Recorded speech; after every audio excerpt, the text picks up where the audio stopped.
Hi everyone, I'm Kevin Nelson. Here's a look at what's going on this week in the news. We begin with news from around the world. Pope Francis continued his visit to Southeast Asia by meeting with the president of Bangladesh.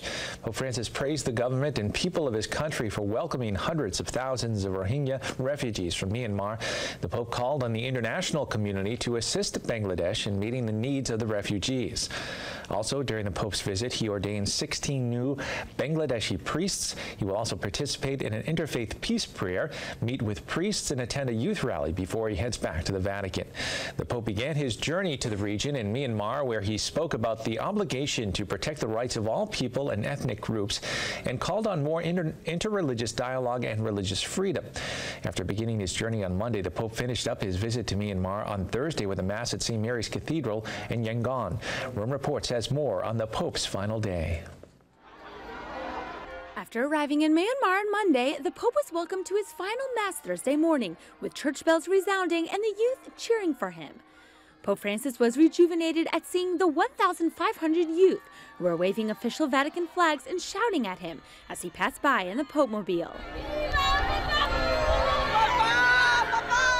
The Pope's first action was greeting the handicapped before he prepared for Mass by kissing the crucifix and using a little branch to bless himself and others with holy water before he made his way into St. Mary's Cathedral in Yangon. It was a solemn Mass on the feast of St. Andrew the Apostle, where the Pope made sure to honor the Blessed Mother in the parish dedicated to her Immaculate Conception. The youth, who also came from Cambodia, Indonesia, Vietnam, and Taiwan, were clothed in traditional colorful outfits, including everything from their makeup to their hats.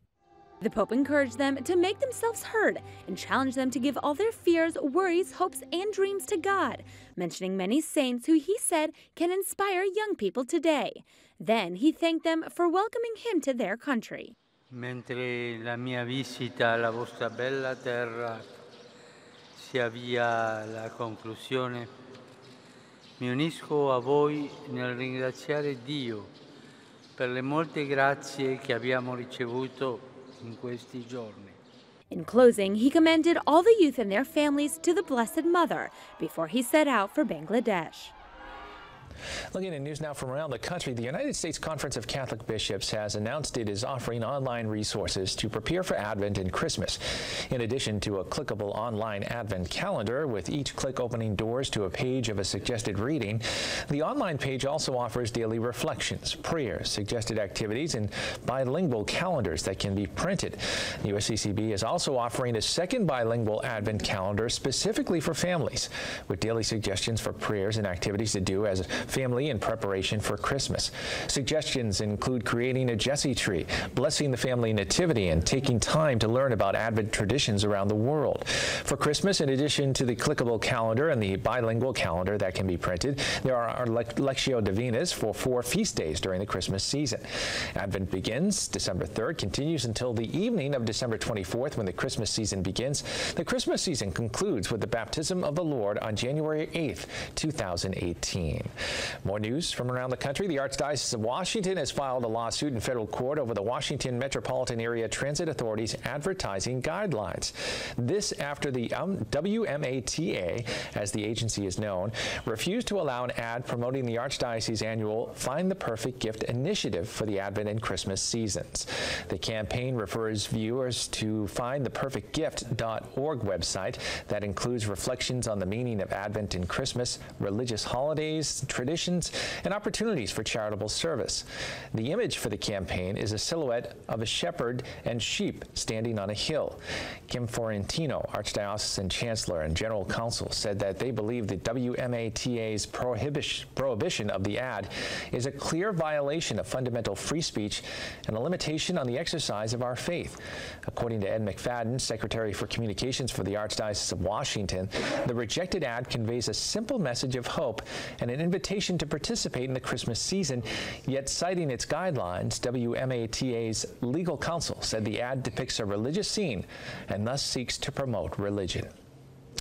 In news now from Rome, more problems for the Vatican Bank with news that the deputy director has just been released. It's the latest in a series of incidents that have slowed down Pope Francis's reform efforts. Rome Reports has more from the Vatican. While Pope Francis is in Asia, there are more problems within the Holy See. The number 3 representative of the Vatican Bank was fired and escorted out the door on Monday afternoon. His name is Giulio Mattietti, and he was the deputy director. Now, his name doesn't even appear on the official IOR website. The reason for Mattietti's sudden dismissal are still unknown, and the lack of explanation has raised suspicion. According to several sources, the firing is due to possible administrative irregularities, which are being investigated to check for criminal ramifications. In June, another high-ranking official at the financial transparency operation, Auditor General Librero Milone, was dismissed. It appears Pope Francis's economic reform is not running smoothly.